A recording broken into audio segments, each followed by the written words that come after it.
Campbell River man is being honored on this Valentine's Day for saving the life of his love. Rick Frey was at home with his wife Lynn just days before Christmas when she collapsed from a massive heart attack. Paramedics say her body shut down and death would have been certain had it not been for her husband and the CPR he learned many years ago. CTV's Gord Kurbis reports. There are smiles all through this ambulance station as Campbell River's Rick Frey receives a special award for performing life-saving CPR on his wife Lynn. It's just something that overwhelms me. You know, your loved one, you know, that you've been with for so long, and I don't know if I thought about losing her. I don't know. It was just terrible.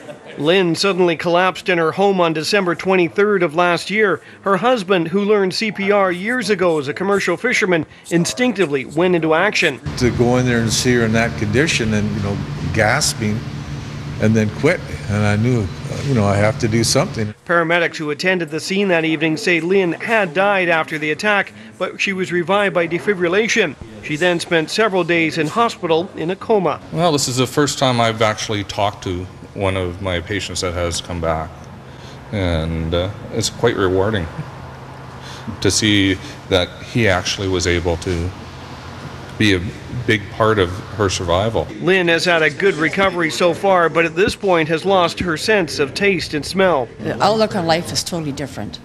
I cherish every moment more than I ever did before, because you never know, you know, you could be here today and gone tomorrow, figure of speech. I mean, that's proof. Jim Rusi was one of the paramedics that responded to Lynn's heart attack. He encourages everyone to learn basic CPR techniques to save others, just like he himself was saved by someone when he had an attack of his own. CPR is actually relatively simple, so it's becoming more and more common, and more people are taking a 4-hour CPR course. Rick was one of 3 spouses in the province to receive a Vital Link Award today. 2 wives also received the recognition for helping save their husbands. Gord Kurbis, CTV News, Campbell River. Lynn Frey's heart attack came at a difficult time for the family. They're still trying to get their daughter's remains for burial. Marnie Frey was one of serial killer Robert Pickton's victims. They say the cremation and the handling of her remains was bungled by the coroner's office and a Lower Mainland funeral home, and they are not even certain that the urn they received contains the correct remains. We never ever received any kind of documentation. No burial permit, no travel permit, no cremation permit. We had absolutely nothing. The remains are now being tested, but the Freys say they have no indication of a timeline as to when they may be able to give their daughter a proper burial.